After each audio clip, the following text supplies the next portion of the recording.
I want to take some time today just to do an overview of what are we talking about when we talk about smart and healthy teams and how important that is for your team.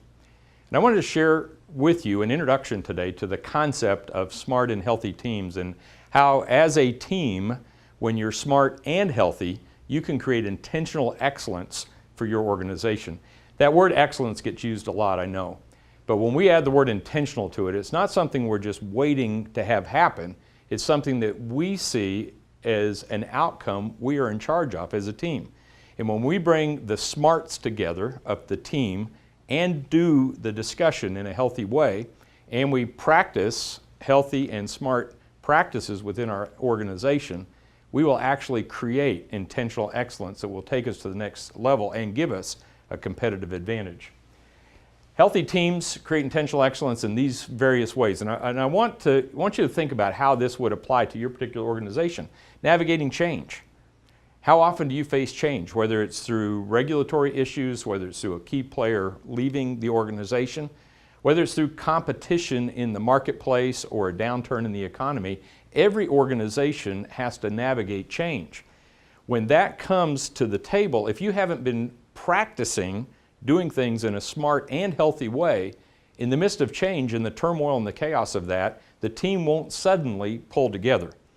So we really promote this idea of practicing smart and healthy communication. It's almost like an athlete or a musician that practice so that when they're under the lights, when the pressure's on, they will be able to perform at their best. And the next one is pursuing future opportunities. As a team, if we don't set aside time to talk about what are the future opportunities that this organization may have, we get what I refer to as being heads down. We're so engaged in what we're doing that day in that project that very seldom do we think out of the box or get ahead about what the next opportunity might be. And engaging a team in a smart and healthy way is a great way to find out what those future opportunities through some brainstorming that you might do as a team. And then building a legacy. This idea that as a team, when you're both smart and healthy, you create a culture that goes outside your organization. It goes into families, it goes into communities. When you as a team practice smart and healthy behaviors and practices within your organization, it has a ripple effect to it. And then finally, when we work together as a team, this is where we're going to have the greatest impact. This is where we're going to have the best outcomes. This is where we're going to be able to stretch our goals and reach even further as a team. Only healthy teams can successfully navigate change. They acknowledge the reality. They acknowledge the reality of what they're dealing with in the particular time or issue or the challenges that they're facing. They don't ignore the reality. But here's what's really important, is they resolve to find solutions. That they have this resolve about them in a healthy team that doesn't give up, that doesn't say, that's not how we do it around here, or we tried that before and it failed, or it's always been this way, it will never change. No, a healthy team, a healthy thinking team, will look at those challenges and say, you know what, we as a team are smart enough to solve this, and we're going to start working on what our next step might be. I want you to think about this particular quote. When the rate of external change exceeds the rate of internal change, disaster is imminent. Now, this term has been around since the 1940s. It came out of what was called in the economic world as creative disaster. It's the idea that if we keep creating, if we keep expanding, that sooner or later we're going to implode on ourselves. And what happened in the Industrial Revolution of the 1940s is as soon as a factory got set up to do something one way, there was a new version that came out of a particular product. And they would have to shift all their processing and machineries and everything else to produce the new product. Happened again in the 1990s with microchips, when one microchip would come out and then just a few weeks later something would come out faster, and the factories would have to retool to come up with that new microchip. And the idea that we are creating new things all the time, that what happens is it actually destroys itself because we create beyond our ability to keep up with it. So what happens then is if we don't figure out how to keep on our toes internally so that we can change and adapt to the challenges and the opportunities that are around us, then we are not going to keep up. We're particularly not going to keep up with our with our competition. Here's the analogy. My father-in-law used to love going sailing, and I would go with him down in Tampa Bay, Florida. And we would head out of the St. Petersburg Harbor out towards the Skyway Bridge towards Egmont Key. A beautiful place to go sailing, but the prevailing winds always come up through Tampa Bay. So when you're trying to navigate down to Egmont Key from St. Petersburg Harbor at the pier, you're always facing headwinds, and you would have to do what sailors call tacking. We would have to go back and forth to get to that particular direction. And here's a great sailor proverb, is that you can't control the way the wind is blowing, but you can control how you set your sails. There are things that you can do as a team when you are facing headwinds, when you're trying to get from point A to point B and things are working against you. There are actions that you can take that will continue the momentum as a team. And this is where a team comes in very, very handy as they start working together, as they start collaborating, as they start brainstorming together, and when they use their various gifts and talents and abilities and perspective, they can find solutions. Here's one of my other favorite quotes. It actually comes out of Sweden. There is no such thing as bad weather, only bad clothing. And if you think about the environment that's around us, we don't always have control over the environment, but we can figure out how to put on the right kind of clothing. We can adapt to the change that's around us, and particularly smart and healthy teams learn to do this on a regular basis. They practice it so that when they're under a crisis situation, they can do this well. Smart and healthy teams, they engage, they come together as a team because of the collective smarts, because of the collective talent, because of the collective insight they have. And they do this, they develop the skills. As a team, it's like iron sharpens iron. As you practice this as a team, you just get better and better at this. And you successfully navigate, just like we saw on the sailboat, the team working together. Everybody knows exactly what they need to do and when. And there's this unified, synchronized activity that takes place toward a common goal.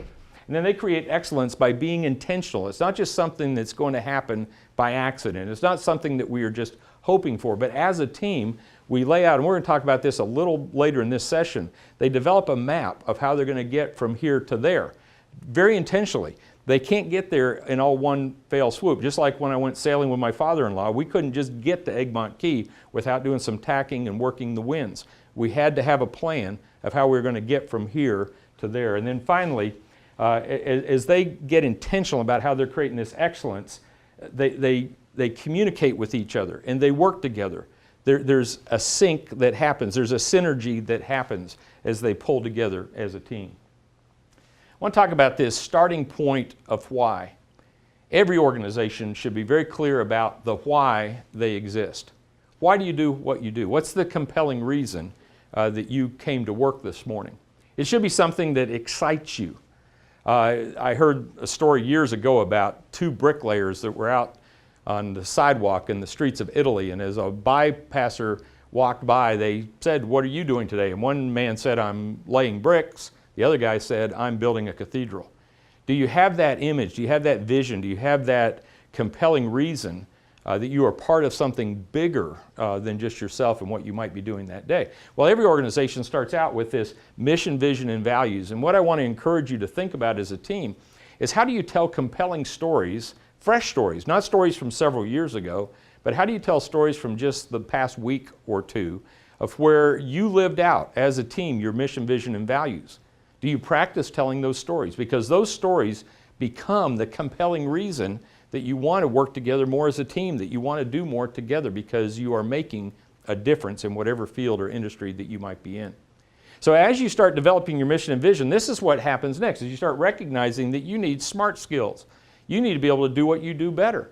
So you go to classes, or you get new technology or new equipment, whatever it might be, so that you become smarter at what you do. And there's this relationship that happens between not only being smart, but doing those things in a way that line up with your mission and vision and support your mission and vision.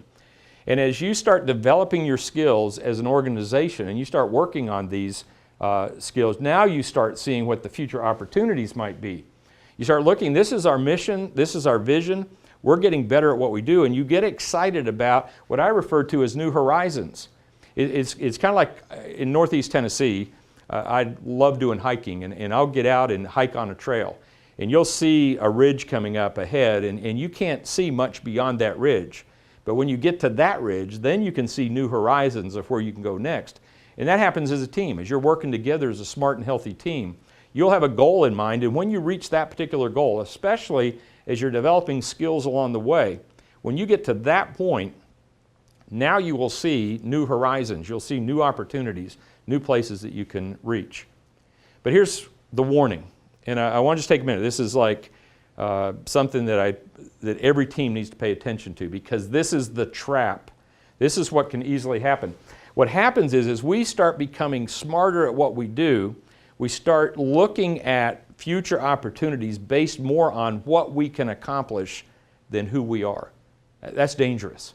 In fact, I see this happen with lots of organizations, and in the nonprofit world that I've dealt with a lot over the years, this particularly happens when a nonprofit might get a grant to do something similar to what they're doing now, but it's not aligned with their core mission, vision, and values. So they may be an organization that does after-school programs for at-risk youth, and they do a great job with that and have done a great job with it for years. And somebody comes along that has a housing grant that will help families get into better housing, and suddenly they say, well, you know what, we have the staff, we have the contacts, we could do this, but it doesn't particularly align with their mission. Before they realize it, they've gotten off in a direction that didn't align with who they were as an organization. They made decisions based on what they could do, forgetting who they are as an organization.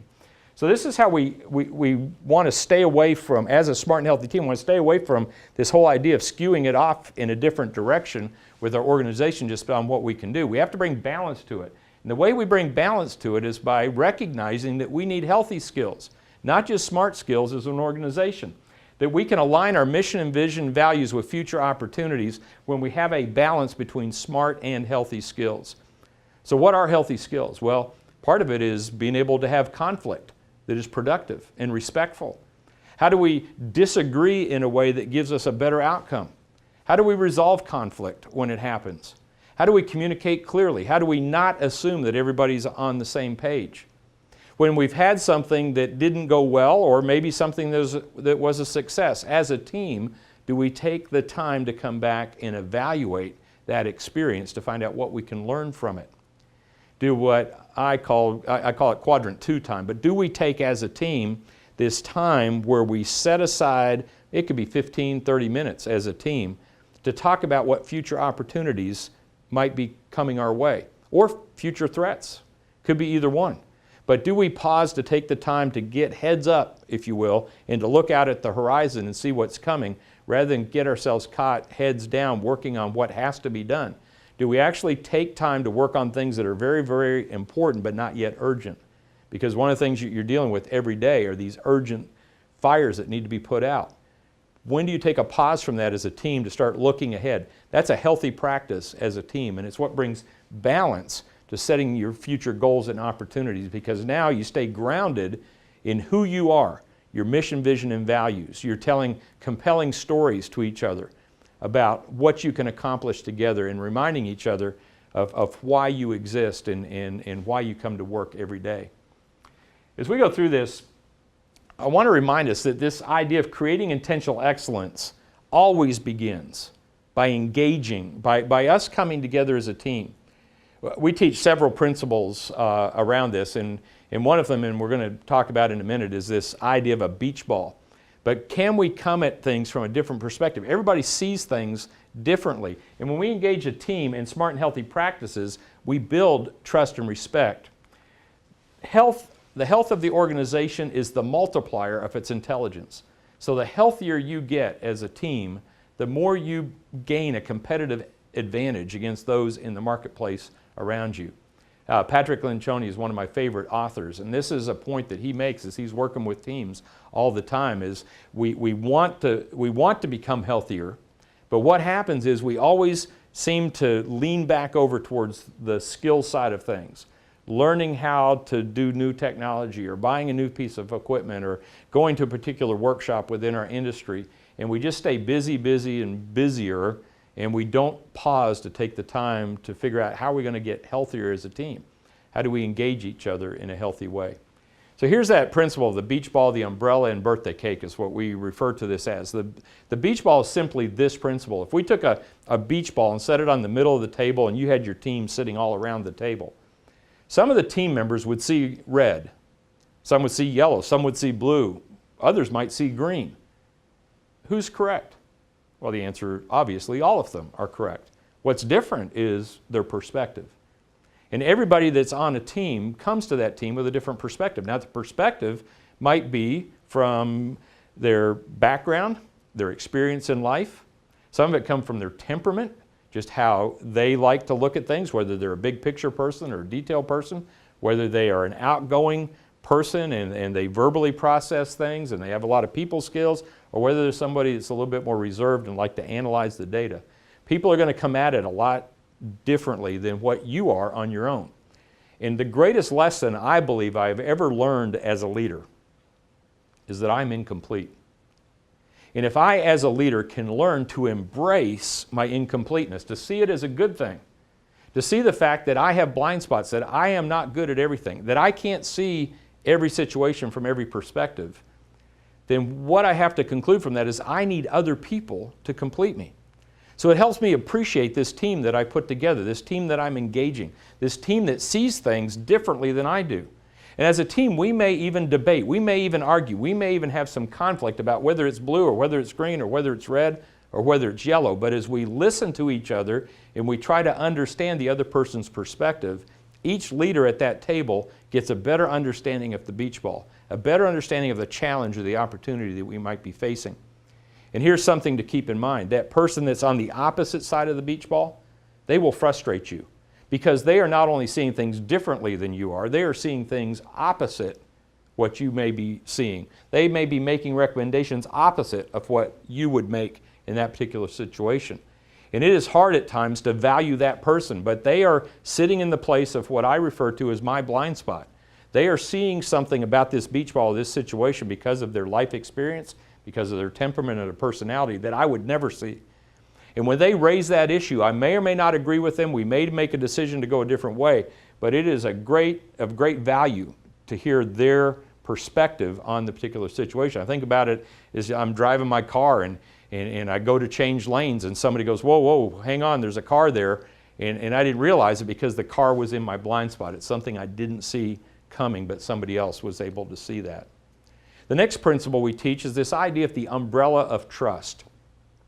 I think back to the Challenger disaster in Florida back in the late 1980s when NASA was in this race to just have these space shuttles come back and turn them around. I lived in Florida at the time.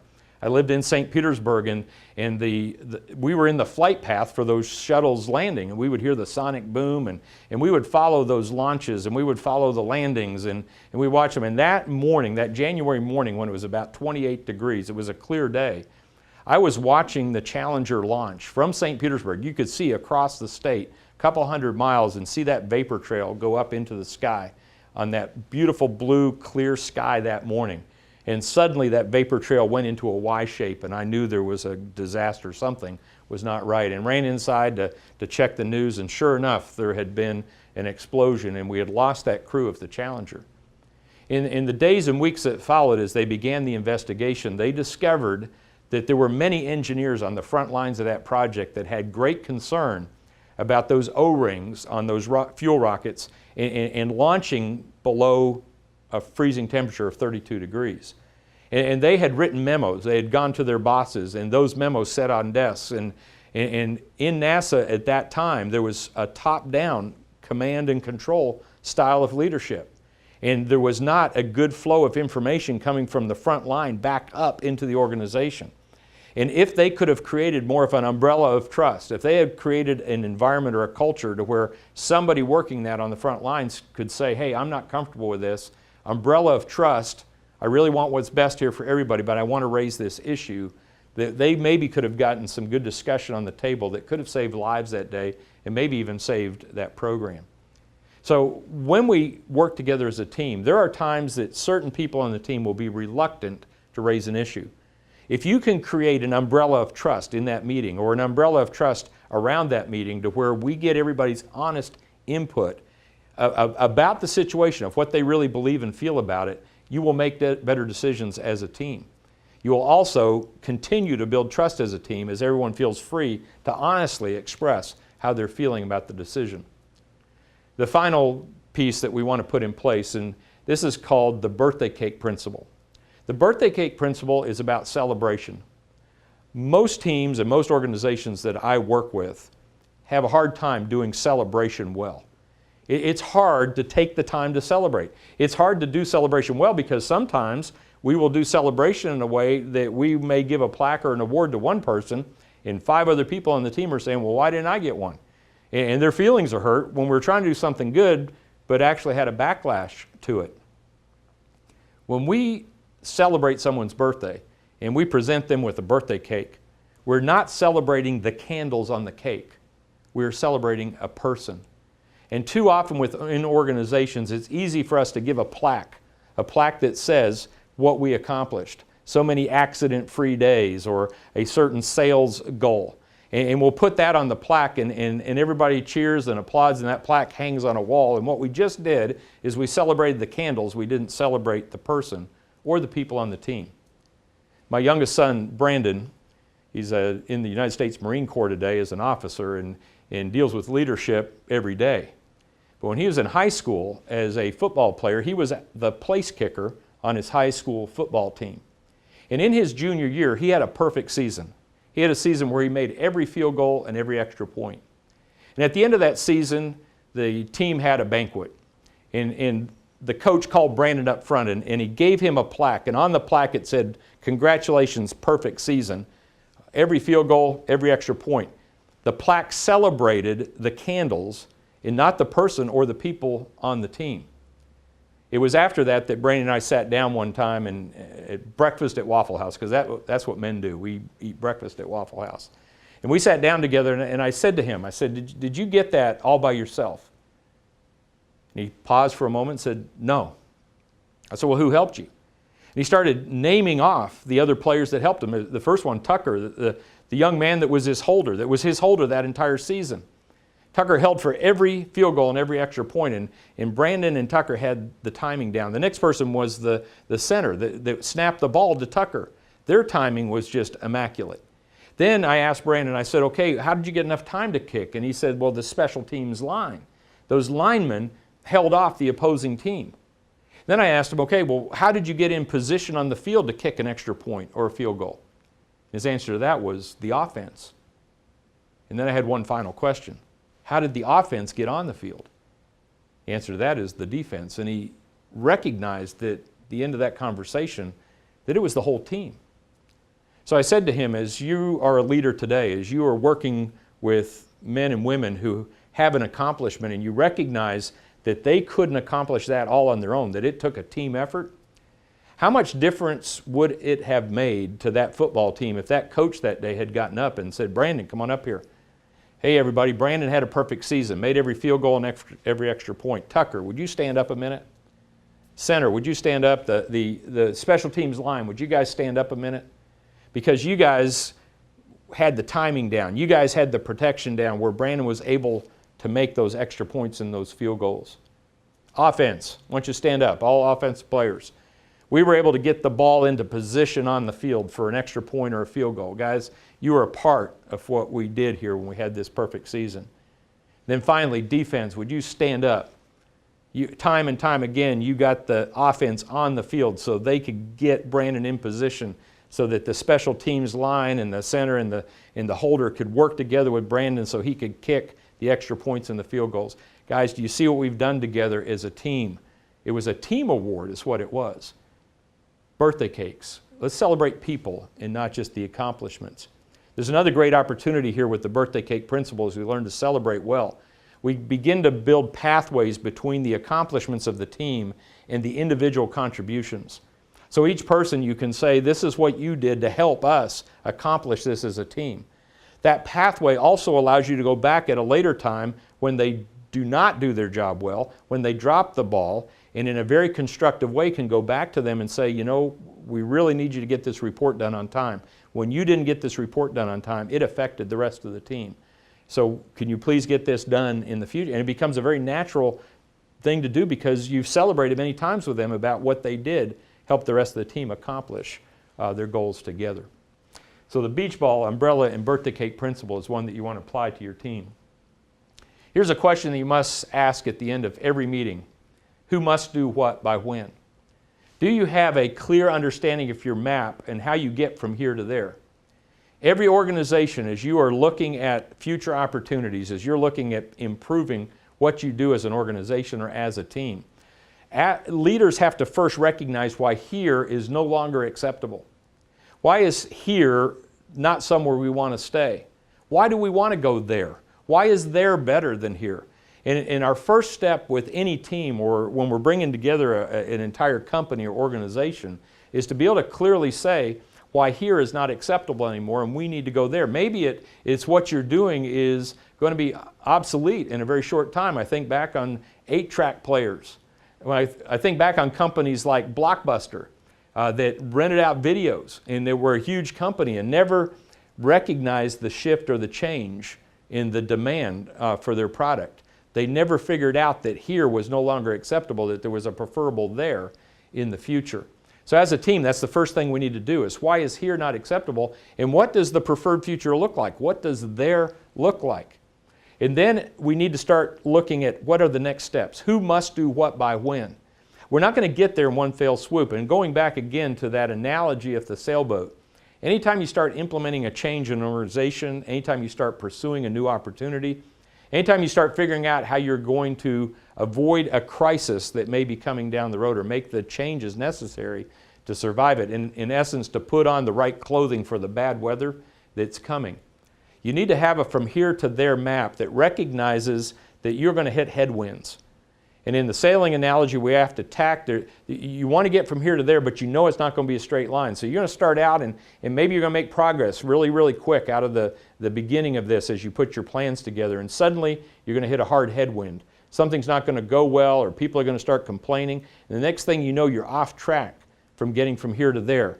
And as leaders, you need to figure out how do we adapt? How do we adjust to get the organization turned back around to get us back on track again? And you're going to find that you're going to have this kind of pattern of up and downs as you're trying to get from here to there, and you don't give up. Because we talked about it earlier, we're going to create intentional excellence. It's not easy. If it was easy, other people would have done it, but this becomes your competitive advantage as a team if you learn to do this well. If you learn to be both smart and healthy, if you make smart decisions but do this in a healthy way, you can navigate the change, you can navigate the headwinds, you can make progress where others won't, and it gives you a competitive advantage as a team. These are simply the questions that you must ask. And it's easy to go through these. I mean, it's just the common questions, but why? Why are we changing? Why are we going to there? Why is here no longer acceptable? As leaders, we need to be able to answer the why question, and we need to answer it first with our team so that we start getting their buy-in. Then we say who? Who's going to do what? Who must do what by when? Who do we need to communicate to? Who do we need to get buy-in from? Who will this serve better? And we start asking the who questions as a team. Then simply what? What is it that needs to be done today? What is it that is going to be the preferred future? What are we going to be able to accomplish together? What is the big idea? What is the big goal of what we're going towards here? When? When do we get started and when might we reach this? Every map that you're designing here must have a time frame to it. How long is this going to take? So we ask the question, when? Is it a 6-month project, a 1-year, a 2-year project? How long is it? And then we start figuring out what the incremental steps might be. And where? Where are we going? And we need to describe that in a compelling way. We need to be able to talk about what that preferred future would look like if everything was perfect. In fact, Vince Lombardi used to have this saying where if you shoot for perfection, you will hit excellence. And there's a point here where we need to look at what the preferred future would look like if it was perfect. And let's start aligning ourselves and working towards that. And in the goal of being perfect, we will hit excellence in what we do. We may not get it all done, but we certainly will try to get close with that. And then how are we going to do this? What's it going to take? And the how question is the question that we need to ask last because we need to know what the next step is. How are we going to take the next step? How are the steps going to go together to get us from here to there? And the buy-in is huge in this process. And one of the principles that I teach is that we need what I call buy-in by permission. John Maxwell, in his book, The 5 Levels of Leadership, talks about the first level is the level of position. You're given a position of leadership. The second level is the level of permission. And the question there is, do you have the permission of those you are leading for you to lead them? Because you're not leading them anywhere until they really give you their permission, because that's their point of buy-in. And too often when we take a team or a group or an organization or a group of donors or customers or clients and we start moving them in a direction, we don't take the time to get buy-in by permission. Many times we'll get the buy-in politically, by pressure. We'll get it in by some sort of reward system to where temporarily they'll buy in to what we're doing. Sometimes we get their buy-in from overselling or overpromising. But it's so important that as a team and as an organization we get buy-in by permission, that we actually get their permission to take them from here to there, that they trust us with this, that they respect us, that they've bought into the idea and the plan that here is no longer acceptable and that there is going to be our preferred future, and that the journey in between is going to be difficult, but it will be worth it when we get there. That's how we get their buy-in by permission. So as we go through these particular principles and we start thinking about the idea of a healthy team, a team that's smart, a team that has collective skills and knowledge and gifts and abilities, but a team that as they come together in a healthy way, multiply their intelligence by being healthy as a team. That as a team you start telling stories about your mission, your vision, your values. You look at future opportunities based more on who you are than just what you can do. And as you develop those smart skills of what you can do in a way that is healthy, to where you build trust and respect for each other, and you start moving together in synergy, in unity, you start recognizing the beach ball principle of understanding each other's perspectives and valuing the different people that are on your team. You have an umbrella of trust where you can raise concerns or ideas freely within the organization, and that you celebrate your accomplishments together, not just for what you did, but for who accomplished it and the people on your team, and that you hold each other accountable in that process. Now you have a team that's not just smart, but it's smart and healthy. A team that's moving together to create intentional excellence.